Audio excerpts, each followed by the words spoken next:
Hari ini sudah pernah merasakan 2 kali kuliah S1, 2 kali kuliah S2, dan 2 kali kuliah S3 begitu. Wow. Anak didiknya Waduh, itu Pak Alvin ini emang nggak takut rugi? ini rahasia negara ini ya.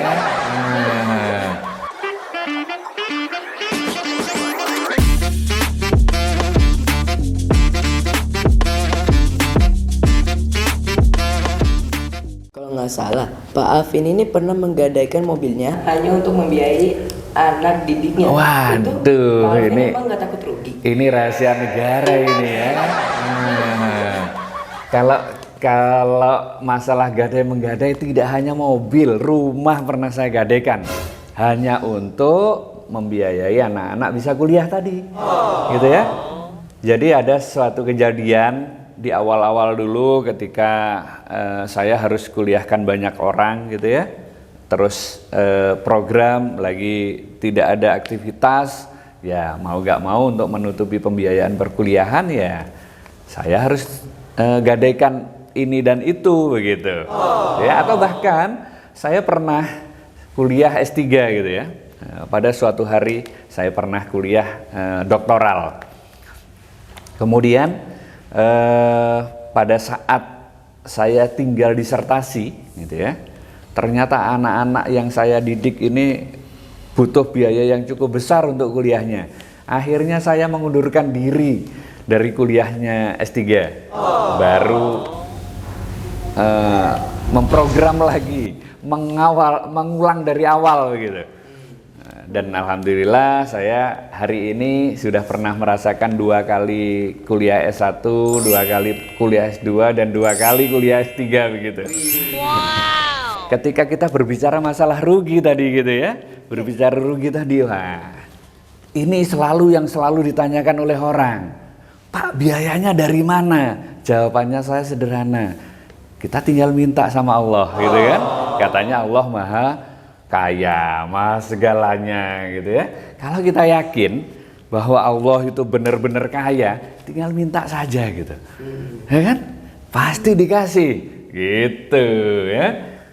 Selain belajar bahasa Inggris, ada nggak materi akademis lain yang dipelajari nggak sih Pak? Ada, di sini kita 7 tahun ini sudah mengembangkan bahasa Arab. Ya, jadi di sini ada bahasa Inggris, ada bahasa Arab. Cuman memang untuk yang bahasa Arab memang kebutuhannya kan tidak terlalu banyak, gitu ya. Artinya permintaan dari siswa, dari masyarakat itu tidak terlalu banyak dibandingkan dengan kebutuhan mereka untuk belajar bahasa Inggris. Tapi kami tetap menerapkan kegiatan program bahasa Inggris dan juga bahasa Arab. Begitu. Kita juga melatih mereka tentang kemandirian, melatih mereka tentang leadership, melatih mereka tentang keberanian untuk berani untuk tampil di depan dan lain sebagainya, dan banyak lagi. Belajar tentang disiplin waktu, disiplin dalam hal proses belajar dan sebagainya. Kira-kira ada berapa nih murid Pak Alvin dari baru berdiri sampai sekarang? Waduh, pastinya berapa ya? Kalau tadi, hari tadi saya baru tanda tangan piagam penghargaan atau sertifikat gitu ya. Karena hari ini ada sekolah dari Ciganjur, Jakarta, sudah seminggu ini mereka belajar. Dan saya lihat ngintip tadi gitu ya, sertifikat yang saya tanda tangani mulai dari awal kita berikan sertifikat tadi sudah mencapai 32.000 lebih gitu. Sudah 32.800 berapa begitu, saya pastinya nggak tahu gitu ya. Yang jelas sudah lebih dari 32.000 orang pernah belajar di sini.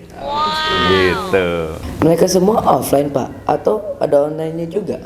Dulu kita selalu menerapkan pembelajaran yang wajib offline, karena belajar bahasa itu agak susah kalau online gitu ya. Artinya nggak pernah tatap muka dan lain sebagainya. Tapi semenjak pandemi, ya mau gak mau kita mulai belajar bagaimana belajar online gitu ya. Tapi kita membatasi, nggak boleh terlalu banyak karena mereka dapatnya nggak banyak kalau offline, kalau online ya.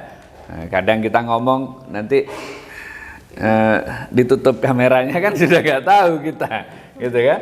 Tapi kalau offline kita langsung bisa ketemu, mereka bisa langsung praktek, bisa langsung menyampaikan sesuatu dan lain sebagainya. Kita lebih senang ke pembelajaran yang offline.